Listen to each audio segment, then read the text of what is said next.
What's up, Tesla family? It's Ray J back with another video. And in this one, I want to break down what's happening with Tesla SPY in the overall market. Just know that I am not a financial planner, so take nothing I say as financial advice. And also, if you guys can, please check out my Moo link. If you deposit $100, you're guaranteed 5 free stocks. If you deposit $1,000, you're guaranteed 15 in total, not to mention 8.1% APY on invested cash. The offer is very soon, in just about 2 days from now. Anyways, let's talk about what's happening with the market. So, looking at the market so far, you guys could see that Tesla got this very, very big dip all the way down towards that like 415-ish area. We were talking about that being one of our next supports, very close to 414.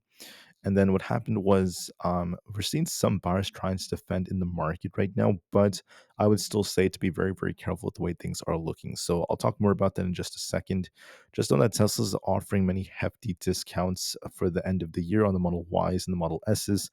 Some of them are up to about $4,800 for the Model Ys in the US. They're trying to get rid of a lot of inventory for the end of the year. That's a good piece of news, at least for them, and hopefully they get some very, very strong sales. Amidst anticipation that's going on, we're also starting to see their long range all wheel drive Model Y at about $46,000. That's a difference of about a $4,800 discount. And then the Model S and the Model X inventory also are looking more discounts.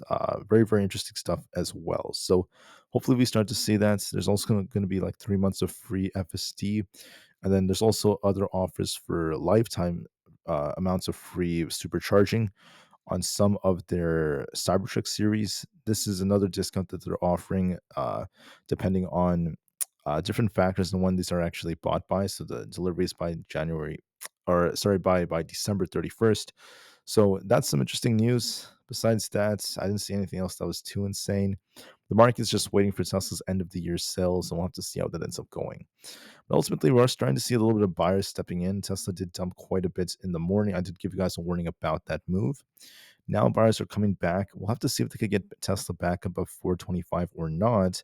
Otherwise, it's very, very lackluster. We're going to see a lot of shuffling. So, what I mean by that is this. So, you guys can see as we opened, we actually gapped down on Tesla and saw quite a bit of a dip. There's a lot of choppy price action. They may try to defend and try to get back above 425, but I want to see it get back above 430 to turn back up in a much more drastic manner. Otherwise, we're going to see a lot of chop. So, just keep that in mind. I do think Tesla could get bought up a little bit more from here. Could try to get close to about 425 since the market's seen buyers defending. But overall, I would still be very careful because even if Tesla does push to 425, if not 430, even if there is a small push to the upside, the ultimate trend on Tesla still has some weakness. If you guys look at this, we have this double top.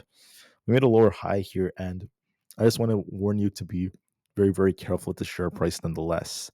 As far as SPY goes, we dumped quite a bit all the way down towards about that 584 area. So I did warn you guys about downside. We did dump really hard, so I was correct about that.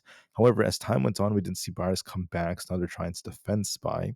So we're going to be looking at one area of interest at 588. As long as we're above that, we could be looking for an attempt to get back up to about 590. So it's always a possibility.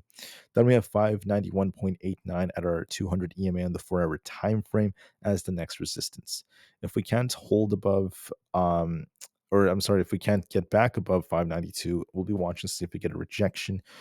We did get this big move down. We're seeing buyers defending it, but just know that despite buyers trying to step in, despite the fact that they may try to get as close to 590 or even 592 in that range, there's still a head and shoulders that's very present. So there's no guarantee the move is going to last forever. We could attempt to push a little bit higher before we see another rug pull. So just keep that in mind. And please watch your levels very, very closely. On Nvidia, the same thing is going on. We dipped quite a bit. There are buyers trying to defend it, but I would still be careful because we need to break 140 and 142 to turn bullish.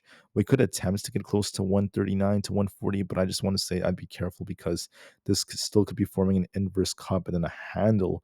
So just be careful with Nvidia. If we do get a rejection later on, we're hitting some tough resistance, and we are technically making lower highs on Nvidia. So just be careful, at least for the short term.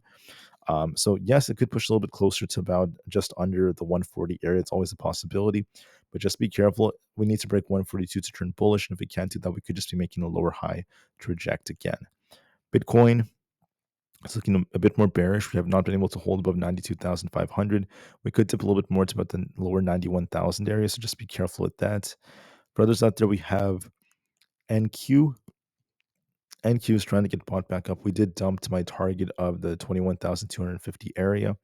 Now we're going to be looking for buyers to defend us and get us back up to about 21,500. So they could attempt to push us a little bit higher, but like I said before, there is still technically a downtrend that's been started. So even if we do push a bit higher, there could be a rejection coming. So just be careful. Notice that the QQQ dumped all the way down to our targets or very close to it. We talked about how 511 would be a target if we lost 515. We dipped below that only to get bought back up. So now we're trying to reclaim 515.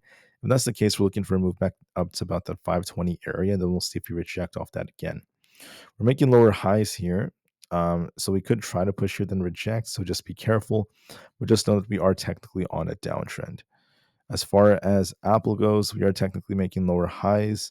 We could attempt to rebound back up to about 254, and then we could be trying to dip back down to about 252. So we'll just have to see how it goes. So we're technically on a downtrend. Look for a rebound attempt to get back up to 254, and then we'll have to see what kind of move we make from there. So watch that very, very closely. For uh for Palantir, just know that we're trying to rebound here. We could be trying to get close to about that 80 area, and we'll see if we get a rejection or not off of that. There's technically there's always that possibility of a cup and handle. I'm going to be very honest about that, but you want to see it break 84. If we break that, then we're going to turn bullish. If we make a lower high and we can't get back above, then we just get stopped out at like 80 or so, then this could still turn back down. So it could go either way, but just be careful with this because once again, the market still has weakness. For the IWM Russell 2000, we're technically on a downtrend. We want to see it break past 222.8 to turn back up. If we can't do that, there's going to be a risk of us dipping back down towards 218. So just keep that in mind. For coin, we're also on a downtrend, at least on coin. Just know that we have this 260 area as our resistance. We have this main support at 240. We could attempt to push for 260, then reject. So just be careful. And this could technically continue to downtrend. So just give this the time it needs. For Amzn, we're technically on a downtrend. Just know that we are making lower highs right over here, but the issue is that there is some weakness relative to the markets as well. We could attempt a push for 222 and then 224. I think we could try to get back up to 222, but then even if we do hit that resistance, we could just make a lower high and continue to dip. So ultimately, it still looks a bit more bearish to me. Notice that on Meta, we still have an inverse cup and handle setup. So there's like a cup here, then like the handle.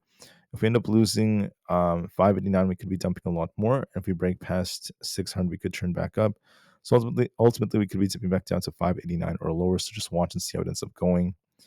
For Microsoft, we could be dipping a little bit lower. We have to see if we can reclaim 431. If not, we could be dumping back down towards this imbalance, taking us down to 422, then 420. For Google, Google's also has like a head and shoulders here. We have like this left shoulder here. We have a head and a right shoulder. If we end up losing 190, we could be dumping a lot lower towards like 188. If we reclaim 194, we could turn back up. But ultimately, there is still that risk of downside if we can't get back above 194. So I would say to be careful with Google. That being said, guys, I want to thank you all for listening. We are seeing some buyers defending in the market, so we could see Tesla try to get back up to 425. If that breaks, I wouldn't rule out the possibility of us getting close to 430, especially as we have this gap to fill. But even if we do push a little bit, I would still say to be very, very careful because the market still has weakness. We have bearish looking patterns. So this could be a temporary pump before we get some kind of dump. So just be careful. For now, we'll see if Tesla could get a small bounce, and then we'll see if we get that rejection. With that being said, thank you for listening. I'll see you guys in a couple of hours for another update, and peace out.